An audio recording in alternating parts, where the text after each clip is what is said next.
যে প্রসেনজিতের বাড়িতে ওর মাকে মারে ফেলছে। এবার আমরা আসি দেখি সত্যি করে ওর মা নিচে পড়ে আছে ছিল ওই সকালে। যে এরকম মারধর করে তো আমরা বাড়ি আমাদের বাড়ির এদিকে আইসা থাক না, ও যায় না, মারছিল, মাথা ফাটাইছিল। তার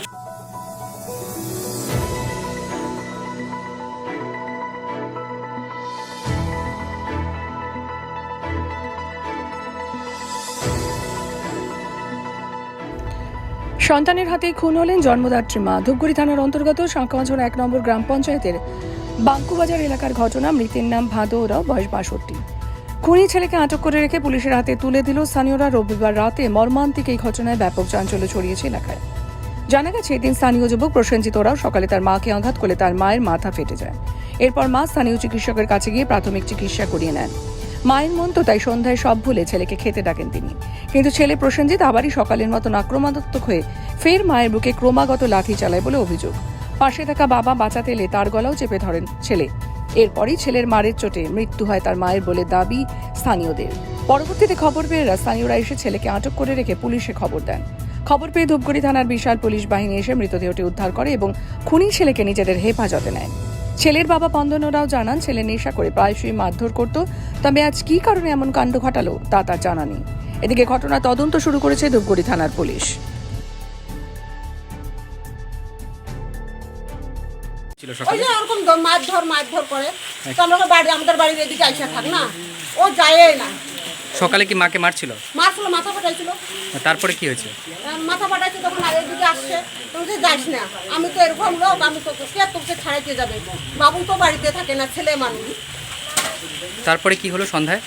সন্ধ্যাবেলা তো আমি তো আমার বাড়িতে, আমারই শরীর চলে না, এখন বাড়িতে বৃষ্টি আসতেছে, এখন ওদের বাড়িতে যে কি হয়েছে ওইটা আর বলতে পারলাম না। তারপরে কি শুনলেন, কি দেখলেন গিয়ে? আমি দেখতে যাইতেও পারি না, আমি নিজে কাঁপতেছি।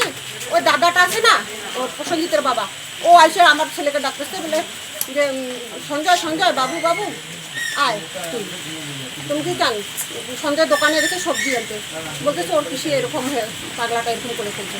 আচ্ছা আচ্ছা, ও কি পাগলা ছিল? হ্যাঁ। আপনার নাম? আমার নাম ধনেশ্বরী উরা। ছেলেটা কোনো নেশা করতো? ওরা তো আগের থেকে গাঁজা খাইতো আগের থেকেই, এখনো না খায় না, কয়েকদিন থেকে এখন খায় কি না খায় সেটা তো জানি না। আমাদের বাড়ি তো দোকান থেকে সন্ধ্যের সময় আমরা শুনতেছি যে প্রসেনজিতের বাড়িতে ওর মাকে মারে ফেলছে। এবার আমরা আসি দেখি সত্যি করে ওর মা নিচে পড়ে আছে। তারপরে ওর বাবাকে দেখি অসুস্থ অবস্থায়, তারপরে ডাক্তার এখানে নিয়ে গেছি। ও বলে হসপিটালে ব্যবস্থা করো, মানে গলাটা এখন ঢাবা দিয়েছে। কার গলায়? প্রসেনজিতের বাবার, ও প্রাণে বাইসে গেছে।